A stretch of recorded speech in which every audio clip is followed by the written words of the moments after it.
Ladies and gentlemen, welcome to Metropolis Radio. Now, right off the bat, I know that you hear a fan in the background of this video.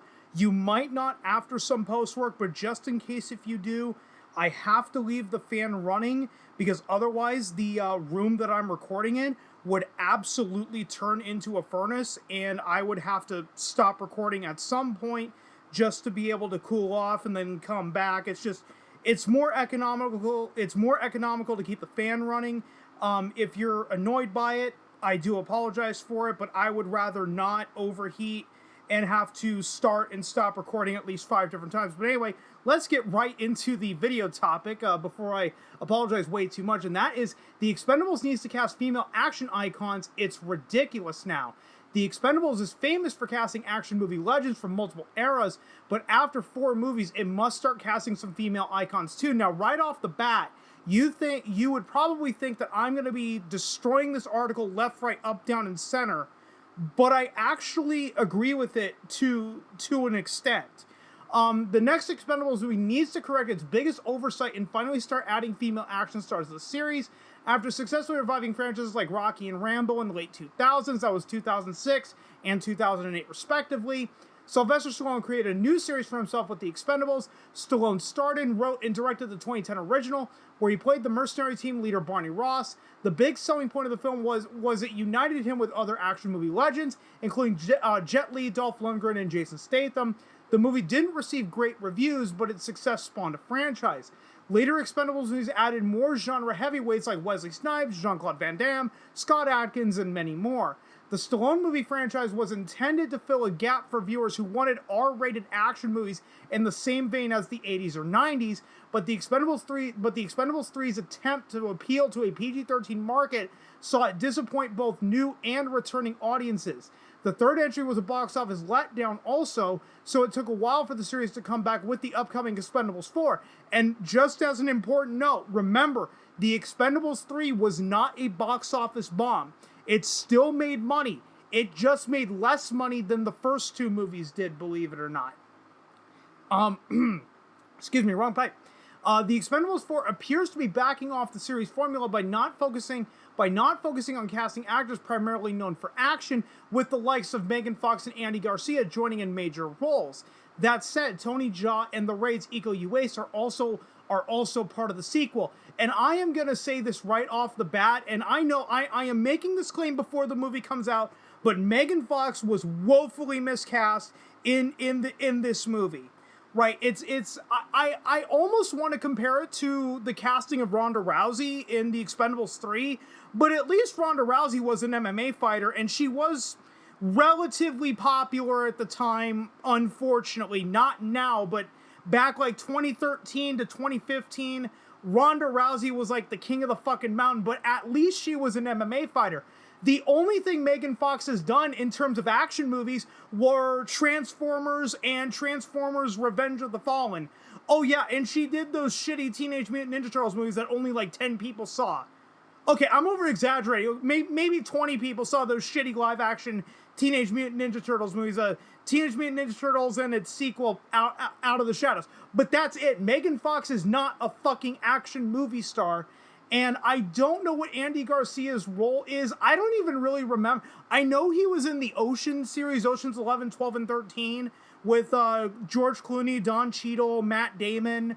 But I don't really remember his role because, truth be told, I only saw those movies one time, and it was like probably 10, 15 years ago at this point, so I don't remember them too much. You know, I know that's almost as bad as saying that's almost as bad as claiming that I've never seen The Raid, which I've actually never seen either. But anyway, getting back on topic, I know I probably alienated 90% of you at this point. Assuming there's another Expendables movie after the 4th entry, there probably won't be. Let's be 100% real. The franchise needs to finally cast some female action icons too. Over the years, names like Sigourney Weaver and Milla Jovovich, who played Alice in Resident Evil, have been linked to parts in the series which didn't ultimately happen. I'll give you Milla Jovovich, but in my opinion, Sigourney Weaver is a bit of a stretch because, again, the only thing that she really did that was action movie-wise was Aliens. And the first movie in that series was more of a horror movie and not an action movie. So, again, I would say the same thing with if Sigourney Weaver were in the Expendables 4, just like Megan Fox, I would say that she's woefully miscast. But that's just my opinion, that the only action movie that she really did was Aliens, the first one that popped on my mind. She's probably done a couple of others, but I certainly can't think of them right now. There was once talk of an all-female spinoff dubbed The Expendables too, which had names like Jovovich, Cameron Diaz, and even Meryl Streep linked to it. Yeah, okay, if you're going for action movie stars, why the fuck would you cast Meryl Streep? At least with Cameron Diaz, you could make the claim that, hey, she was in the Charlie's Angels movies with Drew Barrymore and Lucy Liu. So at least you have that going for it, but why attach Meryl Streep, someone who has never done an action movie in her entire career, to an action-oriented franchise? Again, it makes no sense. The Expendables appears to have been quietly canceled, as little has been heard about it since 2014. The development of the latter film might be one reason the main entries neglected to add any female action stars, as they wanted an all-star team to compete with the Stallone entries.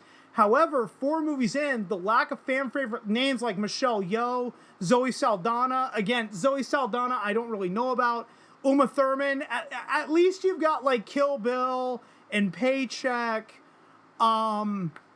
What else has Uma Thurman done? I can't think of anything right now. Michelle Rodriguez, she's done quite a few, and countless others becoming part of the series feels strange at best and ridiculous at worst. Okay, problem with Zoe Saldana, she came up in the 2000s. Uma Thurman, exact same thing. You could argue the 90s, but fine. I'm just going to skip it. Michelle Rodriguez, same thing. She came up in the 2000s. Remember, I've said this time and time again. I know I sound like a broken record at this point, but I will keep repeating it because this point needs to be made. The Expendables was made as a callback to the action movies of the 80s and 90s. So, why do I have a problem with the casting of Megan Fox and Tony Jaa and Iko Uwais, despite the fact that I do like Tony Jaa? I do enjoy watching his movies. It's because they're casting the younger action movie stars when The Expendables was meant to be this homage to the big buff, macho, Greek, chiseled like Greek fucking god, action movie stars of the 80s before the influx of guys like Bruce Willis and Chow Yun-fat, and the action hero became the everyman. John McClane was the cop in Nakatomi Tower. He was the right guy in the wrong place at the wrong time. And John Woo has gone on many, many interviews saying he only cast Chow Yun-fat in I think the first movie that he did with him was The Killer. I could be dead wrong. He could have done one prior to him. But John Woo admitted that he only casted Chow Yun-fat because Chow Yun-fat looked like an everyman. He didn't look like an action movie star from back in the 80s and 90s. But, if they cast someone like Michelle Yeoh, she at least got her start in the 80s.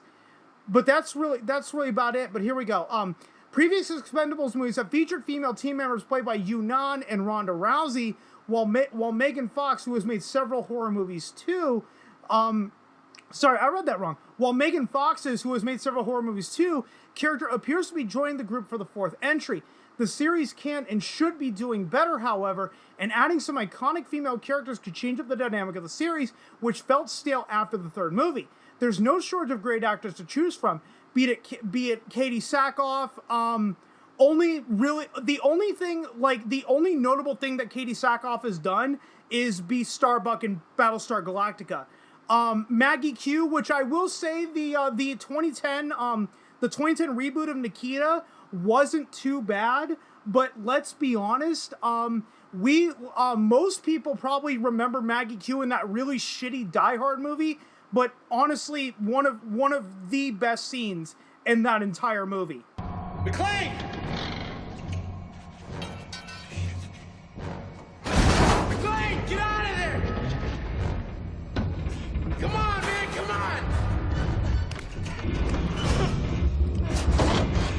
Come on, man!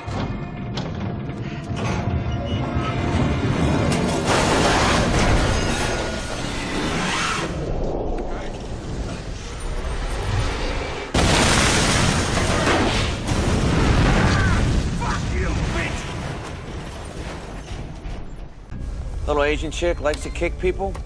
I don't think she's gonna be talking to anybody for a really long time.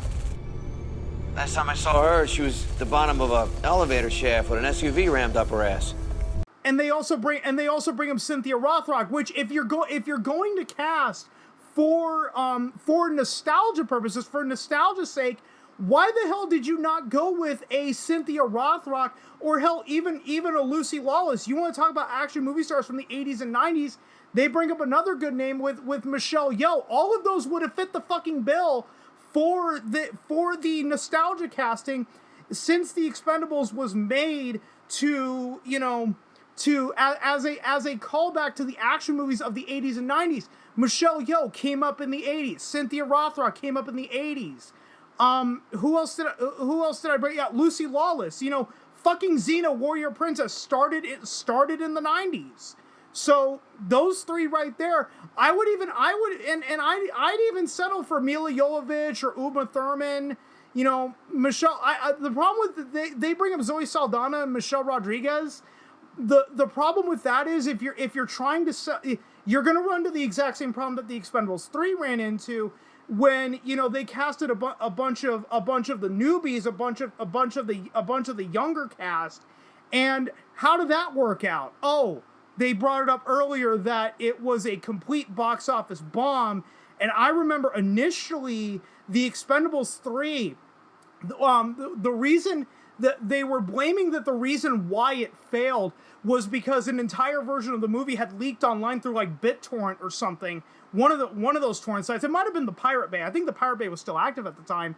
That the entire movie released online 6 weeks early. Well, after a couple of years, even Stallone had to come out and say that, you know, making it PG-13 was the biggest mistake. But anyway, I'm getting off topic. So Expendables 5 needs to finally break this strange partition. I'm going to be 100% honest, guys. I don't think that there's going to be another Expendables movie after the fourth one, because what the hell are you going to do without Sylvester Stallone at this point, you know? And you also have another problem of these 80s and 90s action movie stars are really not getting any younger.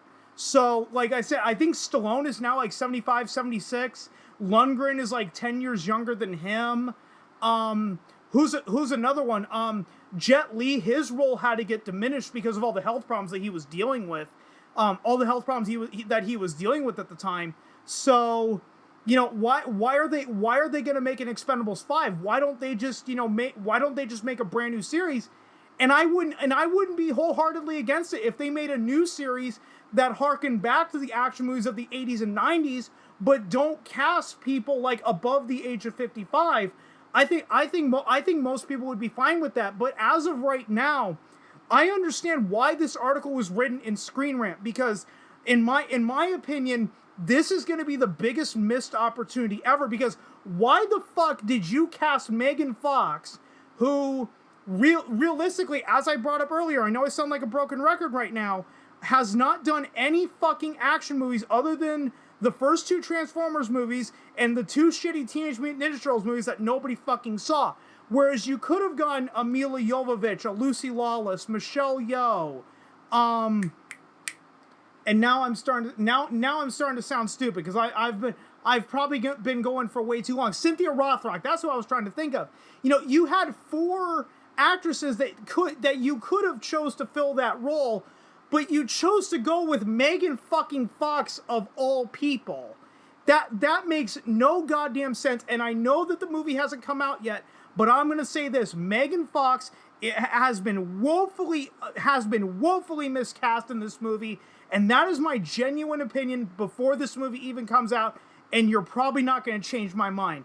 And guys, I'm gonna go ahead and end it right here because I know I probably ran this way too long in the tooth, longer than it needed to be. If you stuck around this long, thanks so much for doing so. And if you've been following me long enough, you know I'm terrible at ending these videos. So I will just see you guys next time.